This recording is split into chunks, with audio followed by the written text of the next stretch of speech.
नमस्कार. श्री ब्रह्मचैतन्य महाराज गोंदवलेकर प्रवचन. आज 12 मार्च. प्रपंचात रामकर्ता ही भावना ठेवावी.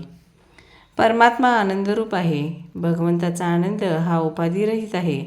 भगवंताच्या हास्यमुखाचे ध्यान करावे. प्रत्येक गोष्टीत मनुष्य आनंद पाहत असतो. उकाड्यात वारा आला त्याला वाटते बरे झाले. पाऊस आला की त्याला वाटते आता गारवा येईल. कोणत्याही तऱ्हेने काय मनुष्य आनंद साठवू पाहत असतो. मनुष्याला भूक लागेल तेव्हा तो जर अन्न खाईल तर त्याचे पोट भरेल आणि त्यापासून त्याला आनंद होईल. परंतु त्याने विष खाल्ले तर त्याने आनंद न होता मरण मात्र येईल. तसे आपले होते. आपण विषयातून आनंद घेऊ पाहतो आणि तो बाधक होतो. एखाद्या रोग्याला जर जंत झाले आणि त्याला जर खूप खायला घातले तर ते शरीराला पोषक न होता जंतच वाढतात. त्याचप्रमाणे आपण सत्कर्मे करताना पोटात विषयांचे प्रेम ठेवून ती केली तर त्यामुळे विषयच पोसले जाऊन त्यापासून समाधान लाभू शकत नाही. याकरिता कर्तव्यबुद्धीने कर्म करावे म्हणजे ते बाधक ठरत नाही. मनुष्य जन्मभर जो धंदा करतो त्याच्याशीच तो तद्रूप होऊन राहतो.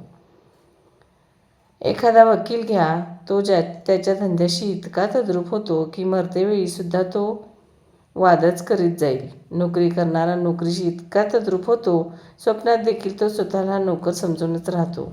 कर्म कसे करावे तर त्याच्यातून वेगळे राहून. लग्नाचा सोहळा भोगावा, लाडू खावेत, परंतु ते दुसऱ्याचे आहेत असे समजून. आपल्या मुलीचे किंवा मुलाचे नाहीत असे मानून. नाही तर व्याह्यांची काळजी लागायची किंवा हुंडा मिळतो की नाही याकडे लक्ष लागायचे. त्यामुळे तापच निर्माण होईल. कर्माशिवाय कोणालाच राहता येत नाही. एखाद्याला शिक्षा द्यायची म्हणून अगदी हलायचे नाही.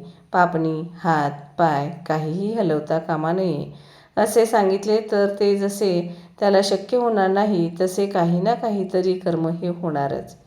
भगवंतांनी अशी काही सांगड घालून दिली आहे की कर्म केल्याशिवाय गत्यंतरच नाही. परंतु ती कर्मे रामकर्ता ही भावना विसरून केली तर बाधक होतात आणि मरणापर्यंत माणूस पुढल्या जन्माची तयारी करीत राहतो.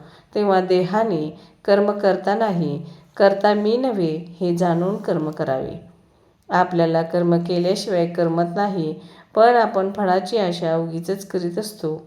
आपण फळाची आशा सोडून कर्म करू लागलो की ते कर्म करीत असतानाच समाधान प्राप्त होते.